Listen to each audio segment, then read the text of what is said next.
What's going on, Gunners? So, yesterday, June 25th, sorry, June 26th, we had a mass shooting here in California. It was in San Jose, which is in the Bay Area.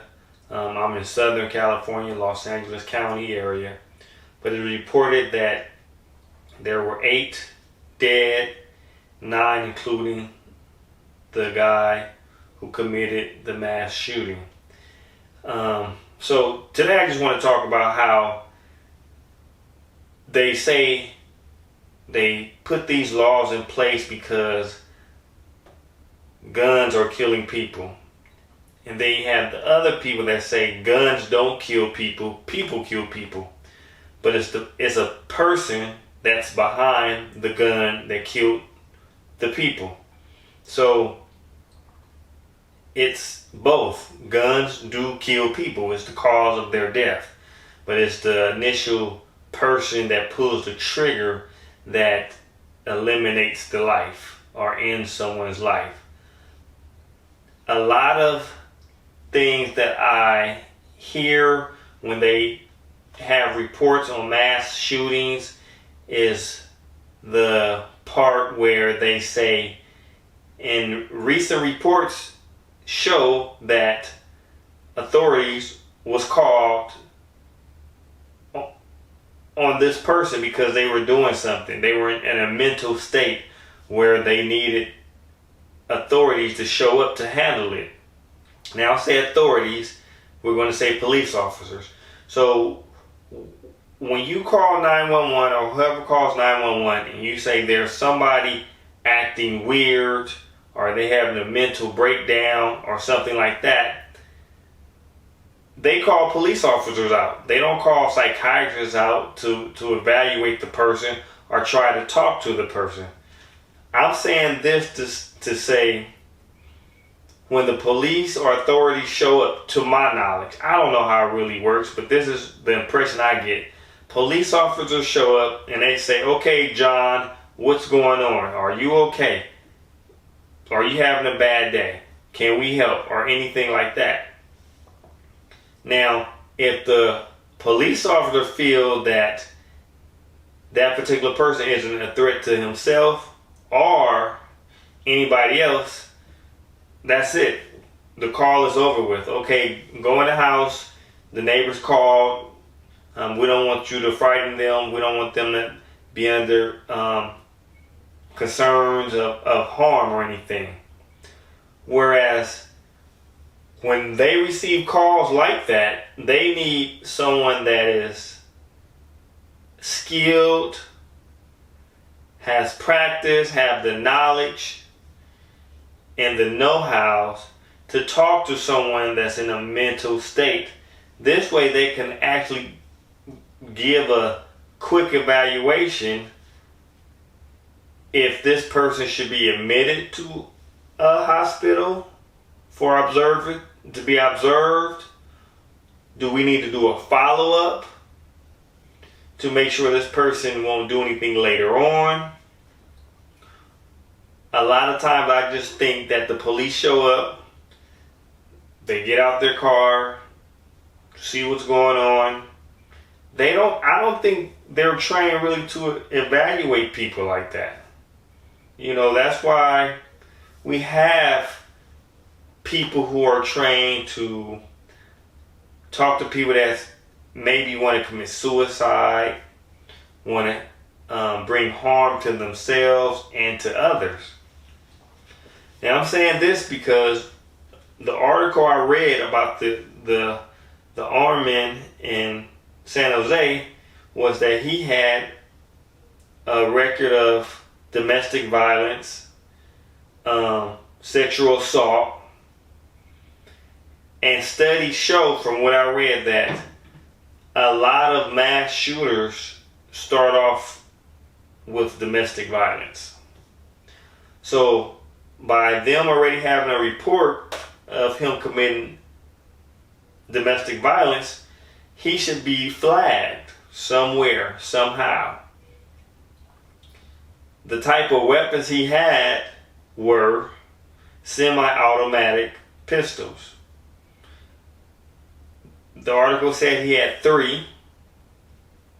He had 11 magazines. Now this is the funny part. He had 12 rounds in the magazines. I don't know when he bought the firearms, but we all know here in California, you can't have more than 10 rounds in a magazine. So, like I said, I don't know when he obtained these magazines, if it was before the law passed, or he obtained them recently. We don't know. And another thing is, this particular individual, he set his house on fire before he went down to shoot his co-workers. One article I read said something like, the reason he said he did it was because they would not fix some light fixtures in the factory. I mean, that was probably the straw that broke the camel's back. Now, I'm going to say something. We all, and this is somewhat funny, we all have that one particular person at work that everyone feels like if they snap, they're going to come to work and shoot everybody up. Everybody has that. They have that one person, and instead of treating that person like you think they are, that they will snap one day, maybe you should try just being a little bit more friendly. Talk to the person. Because we spend a lot of our time at work anyway. So it's in your best benefit to be friendly with your coworkers. Because we're at work 8 to 12 hours a day sometimes. You spend more time at work than you do at home. So if you factor in time, you're at work 8 to 12 hours. That's 8 to 12 hours that you're not in your comfort zone, which is your home. So if you have that one coworker that everybody think is strange, or they're going to snap one day, why not try talking to the person? When I say talk, I don't mean try to lay them down on a couch and take notes and be a psychiatrist. No, I'm saying just a simple hello, how are you doing today? How was your weekend? How's the family? Even how is life treating you? Because you can get a lot out of people by just asking them simple questions. How's life treating you? How's things going? Things of that nature. Because I work with people that are like mad every day.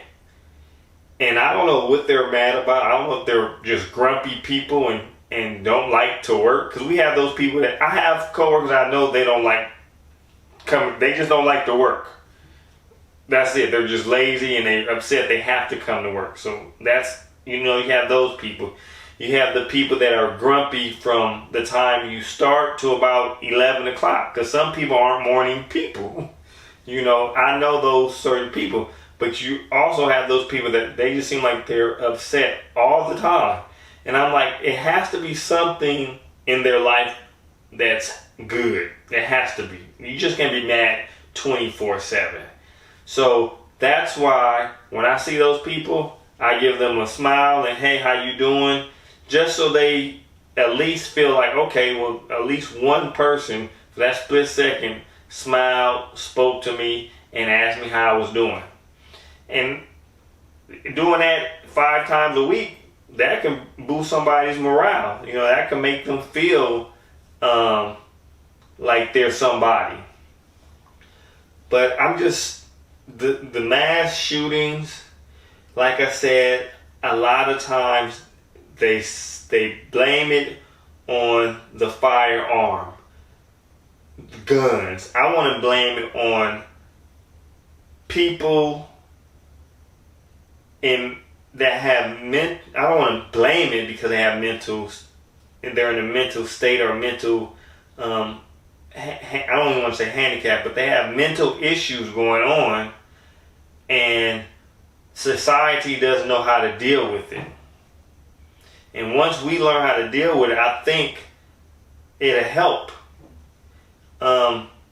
And number two, I don't want to number it, but number two, there's people that have these mental or in these mental states also have to seek help and want help and acknowledge that they have a problem, because if you claim somebody has a problem and they do, but they are in denial, it might make it worse. So I'm going to close with this. I think when the authorities are called for certain situations, they should have somebody with them that's trained to deal with people in mental situations, along with the police officer.